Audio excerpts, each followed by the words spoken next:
എന്നാലും ആ നാശം പിടിച്ചവൻ ആരാണാവോ ബ്ലഡ് കൊടുത്തത്? ബ്ലഡ് കിട്ടാതെ അവൻ ചത്തുപോകുന്നു ഞാൻ സ്വപ്നം കണ്ടായിരുന്നു. ഞാനും. സാരമില്ല, എങ്ങനെയായാലും അവൻ രക്ഷപ്പെടില്ലാന്ന് തന്നെയാ എന്റെ മനസ്സ് പറയുന്നത്. നമ്മൾ എന്ത് പാപം ചെയ്തിട്ടമ്മേ ഓരോ സങ്കടങ്ങളായിട്ട് നമ്മളിങ്ങനെ അലട്ടുന്നത്? എനിക്കൊന്നും അറിയില്ല. എന്റെ ദുർഗമോള് ജീവിതത്തിലൊന്ന് സന്തോഷം തുടങ്ങുന്നല്ലേ ഉണ്ടായിരുന്നുള്ളൂ. അപ്പൊ തന്നെ ഇങ്ങനെയൊരു ദുരിതം ഉണ്ടായല്ലോ. രാവിലെ തന്നെ ആശുപത്രിയിലേക്ക് ചെല്ലാമെന്ന് കരുതി ഞാൻ ദുർഗമോളെ വിളിച്ചു. പക്ഷെ ഇപ്പൊ അങ്ങോട്ട് ചെല്ലണ്ടെന്നാ മോള് പറഞ്ഞേ.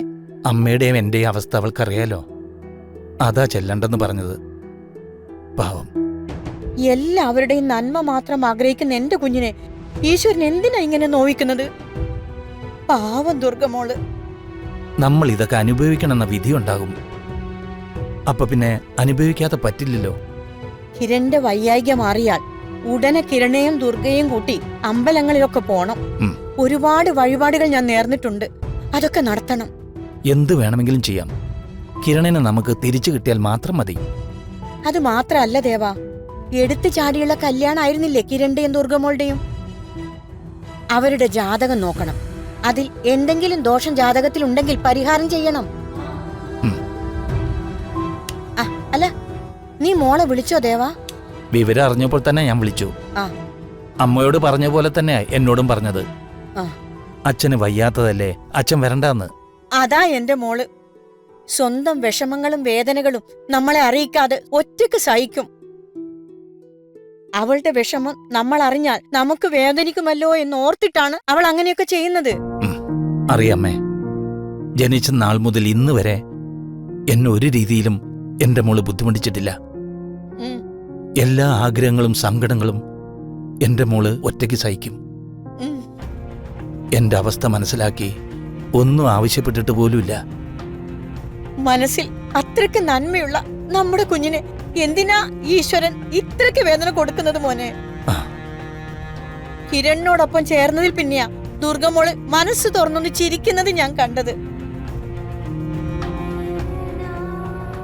എനിക്കൊരു പ്രാർത്ഥനയേ ഉള്ളൂ ഭഗവാനെ, എന്റെ ദുർഗയുടെ സിന്ദൂരം മായ്ക്കാനിടയാവരുത്. അവൾക്ക് താങ്ങും തണലുമായി കിരൺ എന്നും അവൾക്കൊപ്പം ഉണ്ടാവണം. ഒരു ജീവനാണ് ഭഗവാന് വേണ്ടതെങ്കിൽ ഈ കിളവിയെ അങ്ങ് വിളിച്ച് എന്റെ മക്കളെ ജീവിക്കാൻ അനുവദിക്കണം. ഇല്ലമ്മേ, കിരണിനൊന്നും സംഭവിക്കില്ല. എന്തോ വലിയ മോശം സമയം ഒരപകടത്തിലൂടെ മാറിപ്പോയതാവാം. അങ്ങനെ നമുക്ക് വിശ്വസിക്കാം, നമുക്ക് പ്രാർത്ഥിക്കാം.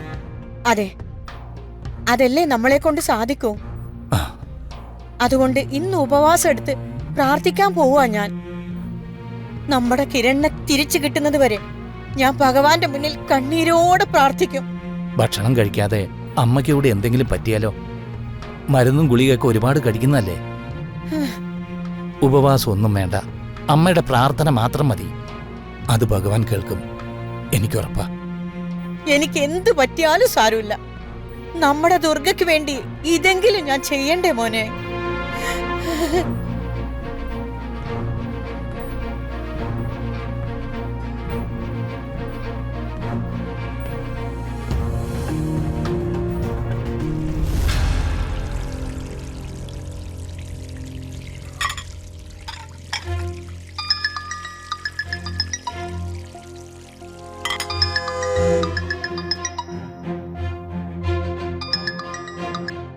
ഹലോ നാത്തുനെ. അവിടെ എന്താ ഗിരിജാവസ്ഥ? കിരണിന്റെ വിവരം അറിഞ്ഞിട്ട് അമ്മയും മോനും അലമുറയിട്ട് കരച്ചിലാണോ? ഏതാണ്ട് അതുപോലെയൊക്കെ തന്നെയാ. വലിയ സങ്കടത്തില്ല. എനിക്ക് തോന്നി. ദുർഗയുടെ കാര്യമാവുമ്പോ അമ്മയ്ക്കും മകനും സങ്കടം കുറച്ച് കൂടുതലായിരിക്കുമല്ലോ. അതെ അതെ, പ്രസവിച്ച് സ്വന്തം മകളായി എന്നോട് പോലും അമ്മയ്ക്ക് ഇത്രയും സ്നേഹമില്ല. എനിക്ക് എന്തെങ്കിലും ആപത്ത് പറ്റിയാൽ പോലും ഒരു തുള്ളി കണ്ണീര് പൊഴിക്കുമെന്ന് എനിക്ക് തോന്നുന്നില്ല. പക്ഷെ ആ കിരണിന്റെ കാര്യം വന്നപ്പോ ഊണ് ഉറക്കമില്ലാത്ത അവസ്ഥയില്ല.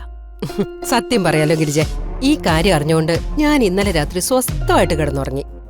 ഞാനും. എനിക്കൊരു ആഗ്രഹമേ ഉള്ളൂ നാത്തുനെ, ആ കിരണിനെ ജീവനോടെ തിരിച്ചു കിട്ടരുത്. എന്നിട്ട് ഇനിയുള്ള ജീവിതകാലം മുഴുവൻ അവള് ആ ദുർഗ ഒരു വിധവയായിട്ട് ജീവിക്കണം. എന്റെ സിന്ദൂരം മായിച്ച ജയശ്രീയുടെ മകളും ഒരു വിധവയായിട്ട് ജീവിച്ച് മരിക്കണം. അപ്പോഴേ എന്റെ മനസ്സിന് സ്വസ്ഥത കിട്ടും. ഗിരിജെ, കാര്യങ്ങളുടെ പോക്ക് കണ്ടിട്ട് അങ്ങനെ തന്നെ സംഭവിക്കുമെന്നാ തോന്നുന്നേ. പക്ഷേ അവന് രാത്രിയിൽ ആരോ ബ്ലഡ് കൊടുത്തു എന്നും പറയുന്നുണ്ട്. ഇല്ല നാത്തൂനെ, അവൻ രക്ഷപ്പെടില്ല. എനിക്കത് ഉറപ്പാ. അത് തന്നെ എന്റെ പ്രാർത്ഥന.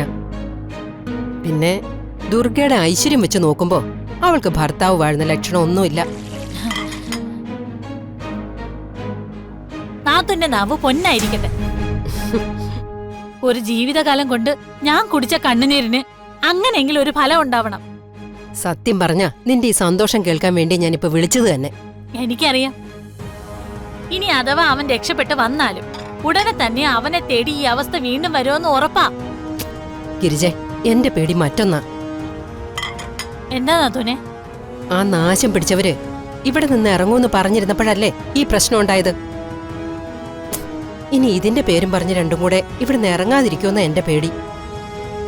അത് ശരിയാണല്ലോ. നമ്മൾ കുറെ പാടുപെട്ടിട്ടാ രണ്ടിനെ അവിടെ നിന്ന് ഇറങ്ങണമെന്ന് പറയുന്ന അവസ്ഥയിൽ എത്തിച്ചത്. അതെ, ഇനി ഇവറ്റകളുടെ മനസ്സ് മാറിയാ നമ്മൾ എന്ത് ചെയ്യും? നാത്തും വിഷമിക്കാതെ, അങ്ങനെയൊന്നും സംഭവിക്കില്ല. ഇനി അഥവാ അങ്ങനെ ഉണ്ടായാൽ തന്നെ ഞാനും കൂടി അവിടേക്ക് വരാം. എന്നിട്ട് നമുക്ക് രണ്ടിനെയും കൂടി അവിടെ നിന്ന് പായിക്കാം. സത്യം പറയാലോ ഗിരിജെ, നീ കൂടി ഇവിടെ ഉണ്ടായിരുന്നെങ്കിൽ ഞാൻ എപ്പോഴും ഓർക്കും. പക്ഷെ എന്ത് ചെയ്യാനാ? എനിക്കറിയാം നാത്തൂനെ. നാത്തൂൻ ധൈര്യമായിട്ടിരുന്നോ. നാത്തൂന് ഒരു ആവശ്യം വരുന്ന സമയത്ത് ഈ ഗിരിജ അവിടെ ഉണ്ടായിരിക്കും. അത് മതി. ആ പിന്നെ ഗിരിജെ, നീ മാക്സിമം അമ്മയും മോനെ കിരണിന്റെ കാര്യം പറഞ്ഞ് പേടിപ്പിക്കണം. കൊച്ചുമകള് വിധവയായാലൊന്നോർത്ത് നിന്റെ അമ്മ കിടന്ന് നീറട്ടെ. അത് പിന്നെ നാത്തും പറഞ്ഞില്ലെങ്കിലും ഞാൻ ചെയ്യൂന്നറിയില്ലേ. അമ്മയും മോനും ഇവിടെ ഇങ്ങനെ ഉണ്ടെന്നേ ഉള്ളൂ. മനസ്സുകൊണ്ട് ദുർഗയുടെ ഒപ്പാ. ഓ, അമ്മയാണെങ്കിൽ രാവിലെ കാര്യമായി പൂജയൊക്കെ നടത്തുന്നത് കണ്ടു. ഇങ്ങനെയൊരു തള്ള. എന്നാലും ആ നാശം പിടിച്ചവൻ ആരാണാവോ ബ്ലഡ് കൊടുത്തത്? ബ്ലഡ് കിട്ടാതെ അവൻ ചത്തുപോകുന്നു ഞാൻ സ്വപ്നം കണ്ടായിരുന്നു. ഞാനും. സാരമില്ല, എങ്ങനെയായാലും അവൻ രക്ഷപ്പെടില്ലാന്ന് തന്നെയാ എന്റെ മനസ്സ് പറയുന്നത്. അവന് സമയായിട്ടുണ്ട്. അല്ലെങ്കിൽ അവൻ ഇങ്ങനെ ഒരു അപകടം വരേണ്ട കാര്യമില്ലല്ലോ. അതെ, നമുക്ക് പ്രാർത്ഥിക്കാം ഗിരിജ. ആ ശരി, ഞാൻ പിന്നെ വിളിക്കാം. എന്തെങ്കിലും വിശേഷം ഉണ്ടായി അപ്പൊ തന്നെ അറിയിക്കണേ നാത്തുനെ. ശരി ഗിരിജ. ശരി.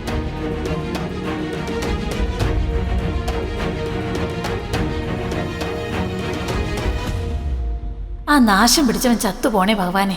അവന്റെ ശവം മാത്രം ഇനി കാണാൻ ഇടവരുത്താവേ.